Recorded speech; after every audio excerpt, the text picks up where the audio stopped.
Voilà, le sixième de dynamique. Alors la bonne nouvelle, c'est qu'il est très facile. Donc, on a deux masses M1 et M2 accrochées à une corde de part et d'autre d'une poulie. Ok. La masse qui est en l'air, c'est la masse M2, et elle est plus lourde que la masse M1. Donc elle va tomber, la masse M1 va remonter. Et elle se trouve à une hauteur de 2,50 m. Alors dans l'énoncé, il y a marqué deux valeurs pour les masses, nous on a pris celle-là, 35 et 38. Il y avait marqué aussi 50 et 70, mais enfin le principe de résolution est le même, de toute façon. Alors en fait, on nous demande la vitesse de la masse 2 au moment où elle touche le sol. Alors de nouveau, quand on nous demande des vitesses, réflexe, pensée, énergie. Celui-là, on peut le résoudre des deux manières, avec l'énergie ou avec les forces, mais franchement, c'est beaucoup plus facile avec l'énergie. C'est possible aussi avec les forces, mais voilà, ça va être plus long. Donc ici, on va le résoudre avec l'énergie. Alors comment ça fonctionne pour résoudre un exercice avec l'énergie? Je vous rappelle qu'on prend l'énergie totale du système à un moment, l'énergie totale du système à un autre moment, et s'il n'y a pas de frottement, il n'y aura pas de perte d'énergie, donc ça veut dire que ces deux énergies totales seront les mêmes. Et ça nous donne une équation. Ok. Donc ici, évidemment, les moments que je vais prendre, c'est le début et la fin. Donc le départ, c'est le moment où je viens de lâcher la masse 2, tout au début. Okay. La masse 1 est encore au sol. Alors à ce moment-là, l'énergie de la masse 1, c'est 0 vu qu'elle est au niveau du sol, qu'elle n'a pas de vitesse, qu'il n'y a pas de ressort, qu'elle n'est pas en train de tourner, il n'y a aucune raison qu'elle ait de l'énergie. Et la masse 2, elle n'est pas encore en train de tomber, donc elle n'a pas encore de vitesse ni d'énergie cinétique. Par contre, elle a une énergie potentielle, qui vaut sa masse fois g fois la hauteur. Ok. Ça, j'y reviens après. Donc ça veut dire qu'en fait, toute l'énergie de mon système, c'est l'énergie potentielle de la masse M2. C'est ce réservoir d'énergie-là qui va servir pour tout le mouvement.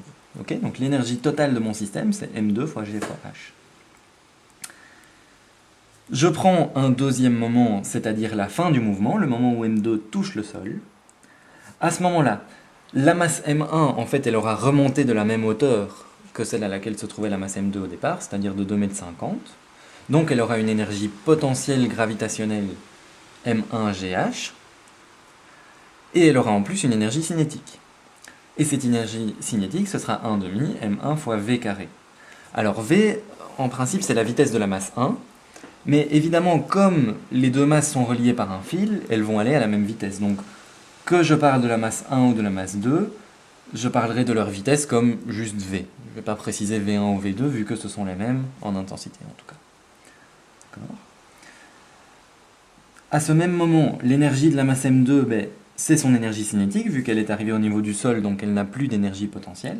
Par contre, juste au moment où elle arrive au sol, elle a cette vitesse qu'on nous demande de chercher. Donc une énergie cinétique égale à 1,5 M2 V carré. Et alors, en fait, petite parenthèse, dans l'énoncé, on donne la masse et le rayon de la poulie.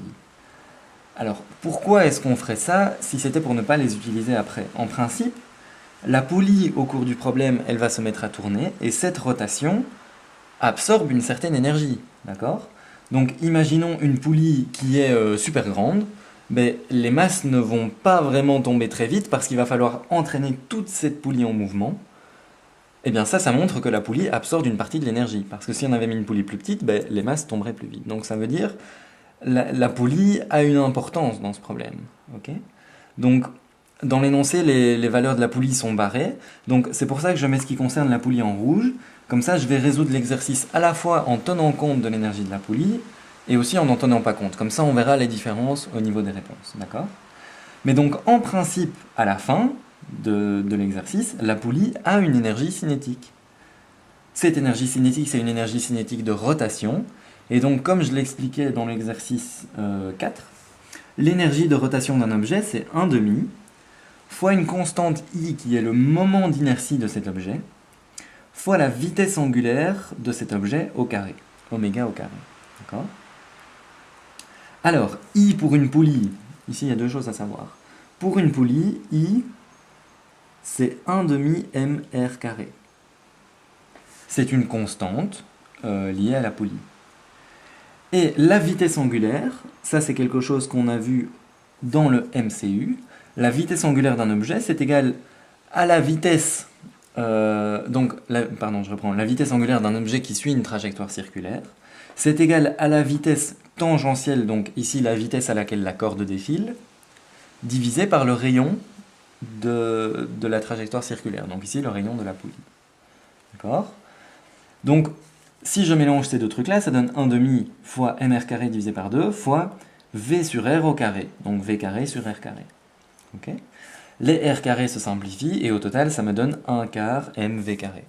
Donc, je vois là que l'énergie, que la poulie a une certaine énergie, dont normalement il faudrait tenir compte.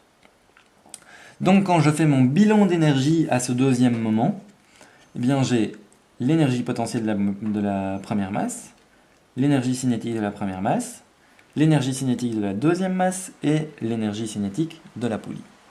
Voilà. Alors maintenant, qu'est-ce que je fais avec tout ça? J'utilise le principe de conservation de l'énergie qui va me fournir l'équation dont j'ai besoin pour résoudre le problème. D'accord? Cette équation, c'est que l'énergie totale est la même avant que après. Okay?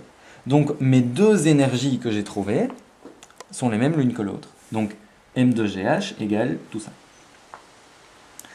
Et maintenant, je peux arrêter de réfléchir, j'ai mon équation, d'accord? J'ai qu'une seule inconnue, c'est la vitesse, j'ai une équation, je suis content. J'ai plus qu'à isoler V. Alors comment je vais faire pour isoler V, sachant qu'il apparaît là, là et là? D'abord, je vais passer le M1GH de l'autre côté pour n'avoir que des V du côté droit, ce qui donne ça.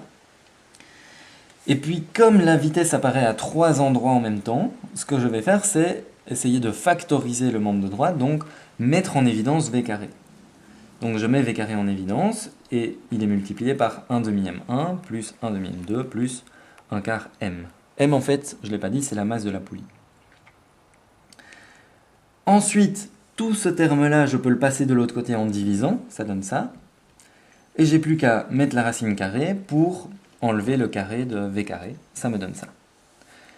Et donc, quand je calcule ça, soit je ne rajoute pas 1 quart de M, la masse de la poulie ici, et alors je résous l'exercice sans tenir compte de l'énergie cinétique de la poulie, ça me donne 1,42 mètres par seconde, soit je rajoute ce terme-là, et ça me donne 1,41 mètres par seconde.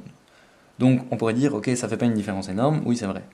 Mais bon, ça au départ, on ne pouvait pas le savoir. On ne pouvait pas savoir que les masses étaient suffisamment lourdes que pour que l'énergie de la poulie soit pas vraiment significative, voire négligeable. Ça, on n'en savait rien. Ça aurait pu être 1,42 et 0,5. Okay. Mais bon, voilà, le tout c'est de comprendre le principe. Et alors, la vitesse ici est plus petite, c'est normal, c'est parce que la poulie, elle donne pas de l'énergie, elle en absorbe.